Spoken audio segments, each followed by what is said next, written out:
apa Pak? Biaya jasa aplikasi yang Rp2.000 itu siapa yang bayar? Dari konsumen Pak. Oke. Dasar hukumnya apa? Nah ini yang kalau nggak salah nggak diatur ya, Mas Bram? Nggak diatur kan? Ada tidak dasar hukumnya? Nah, ini tidak diatur ini. Nggak diatur Pak. Tidak diatur. Artinya Rp2.000 ini tidak ada dasar hukum. Betul? Ya nggak diatur. Artinya bahwa sepakat nggak ini kita coret? Kenapa? Rp2.000 dikali 3,1 juta driver itu 6 miliar per hari. Dari ini saja. Ini kan kalau yang di toko kan juga ada tuh. Ini tidak punya dasar hukum. Bapak Wamen yang terhormat dan Pak Dirjen yang terhormat, sebagai bagian dari negara, kita mau menegakkan hukum seperti apa yang disampaikan oleh Pak Pimpinan tadi. Kalaupun besok langit runtuh, hukum dan keadilan harus tetap ditegakkan.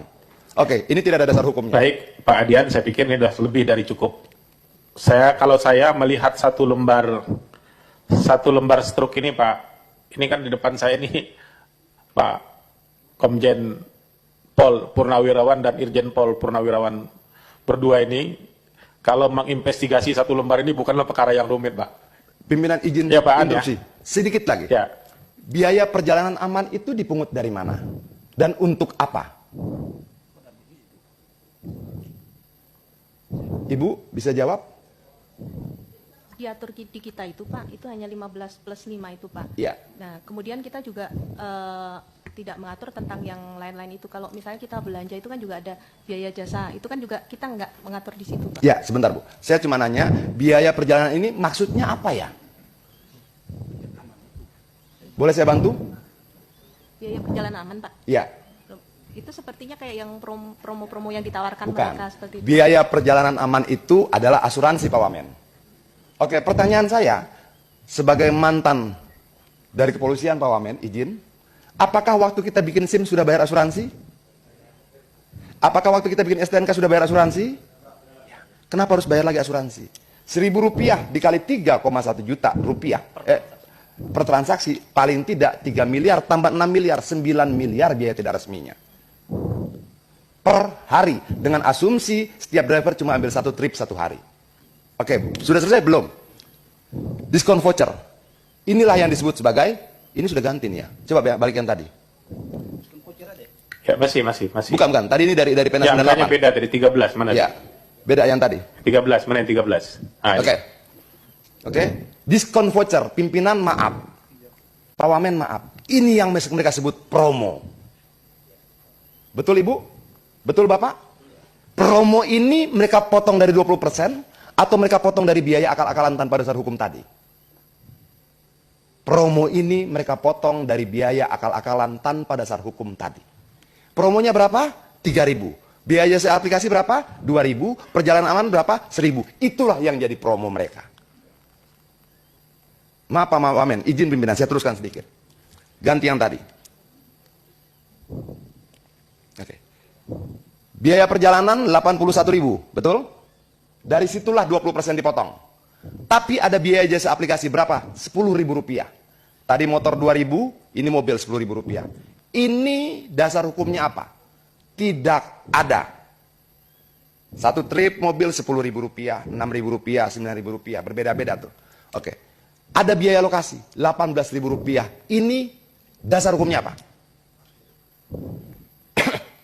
Ada yang bisa jawab Pak? Ibu? Dasar hukum biaya lokasi Rp18.000 ini apa? Boleh saya bantu? Karena ini menjemputnya ke bandara. Menjemput ke bandara dapat bayar Rp18.000. Uangnya ke bandara atau ke aplikator?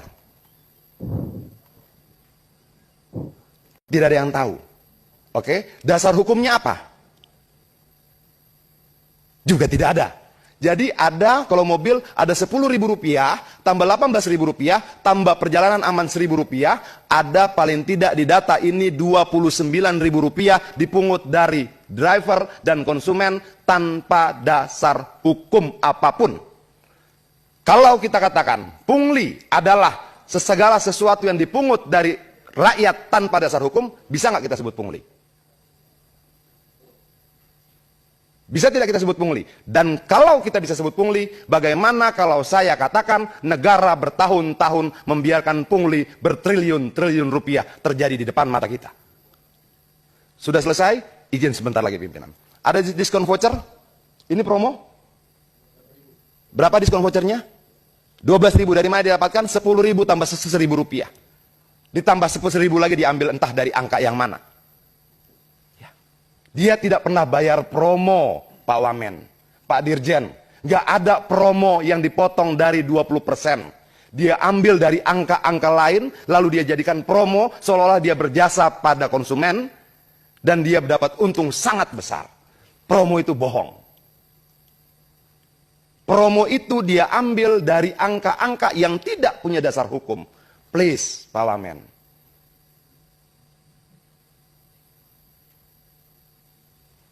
Ini ada suaranya?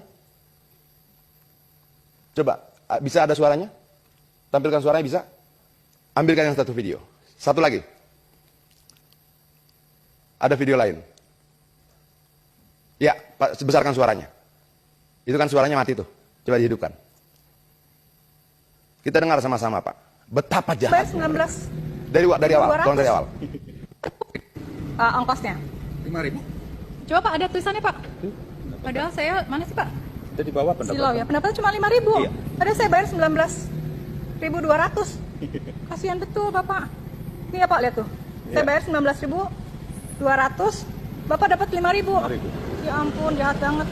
Baik, saya rasa cukup Pak Adit. Sudah menjelaskan Sebentar, semuanya. sedikit, saya jelaskan ini apa. Ini adalah tarif hemat.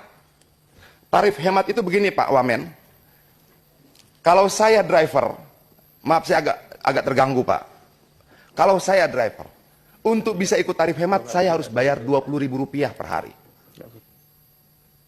Kalau saya bayar Rp20.000 per hari, saya ikut serta dalam program tarif hemat mereka. Berapa saya dibayar? Setiap kali antar barang Rp5.000. Berapa aplikator terima? 19.200. Berapa yang mereka potong? 14.200. Kejam. Oke? Itu tarif hemat. Paket goceng. Orang supir driver bilang aceng. Aplikasi goceng. Satu barang Rp5.000. Tapi kalau double order, barang kedua tidak 5.000. 2.500. Sangat biadab. Barang pertama 5.000, lalu ditelepon lagi dia, kamu ambil lagi barang kedua ya, barang keduanya 2.500 Pak Wamen. Tolong, ini bukan untuk Adian, ini bukan untuk Pak Lazarus, ini bukan untuk kita di DPR, ini untuk 20 juta jiwa di luar sana. Please, kita lawan. Tolong Pak Wamen. Ini bukan bagi-bagi proyek, bukan.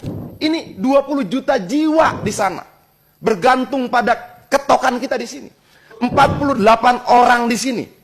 Palunya menentukan nasib 20 juta orang di sana. Ayo kita ketok dengan berani. Terima kasih pimpinan.